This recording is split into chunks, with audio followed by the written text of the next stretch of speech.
आवाज मानदेशाचा। छत्रपती उदयनराजे यांच्या प्रचारार्थ मनसे सैनिक मोदींच्या सभेला मोठ्या संख्येने दाखल। महाराष्ट्र नवनिर्माण सेनेचे सातारा जिल्हाध्यक्ष धैर्यशील पाटील यांनी कराडमध्ये मोठे शक्ती प्रदर्शन केले। सातारा लोकसभा मतदारसंघाचे महायुतीचे उमेदवार छत्रपती उदयनराजे भोसले यांच्या प्रचारार्थ कराडमध्ये पंतप्रधान नरेंद्र मोदी यांची जाहीर विजय संकल्प सभा होत आहे। मनसे प्रमुख राज ठाकरे यांनी नरेंद्र मोदी यांना पुन्हा एकदा पंतप्रधान करण्यासाठी महायुतीचे काम करण्याबाबत मनसे सैनिकांना आवाहन केले आहे। त्या अनुषंगाने मनसे जिल्हाध्यक्ष धैर्यशील पाटील यांनी सुमारे 200हून अधिक गाड्यांचा ताफा छत्रपती उदयनराजे भोसले यांना आपला पाठिंबा देण्यासाठी आणला होता। या मोठ्या ताफ्यामध्ये मानखटाव, पुसेगाव, पुसेसावळी तसेच संपूर्ण जिल्ह्यातून मनसे सैनिकांच्या दुचाकी आणि चारचाकी वाहनांचा समावेश होता।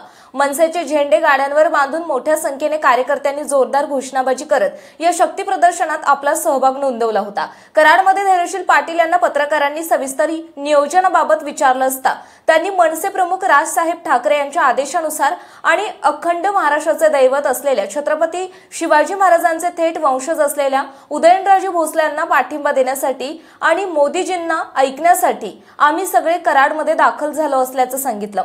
आम्ही महाराष्ट्र सैनिक सर्वांनी राजसाहेबांचा आदेश पाळतो। त्या पद्धतीने आम्हाला राजसाहेबांनी आदेश दिला होता की आपल्याला नरेंद्र मोदी पंतप्रधान करायचे।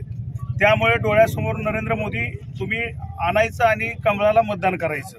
आणि सगळ्यात महत्त्वाचं आमचे दैवत छत्रपती शिवाजी महाराज यांचे वंशज उदयन महाराज आहेत। त्यामुळे आम्ही सर्व ताकदीनिशी आम्ही उदयन महाराजांना खासदार करणार आहोत।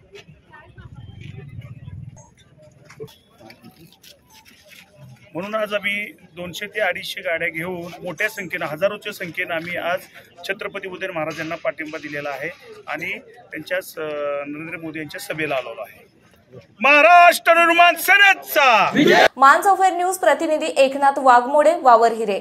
आपल्या जिल्ह्यातील तालुक्यातील लेटेस्ट बातम्या पाहण्यासाठी आजच मानसोफर न्यूज चॅनलला YouTube वर सबस्क्राइब करा आणि बेल आयकॉन प्रेस करा।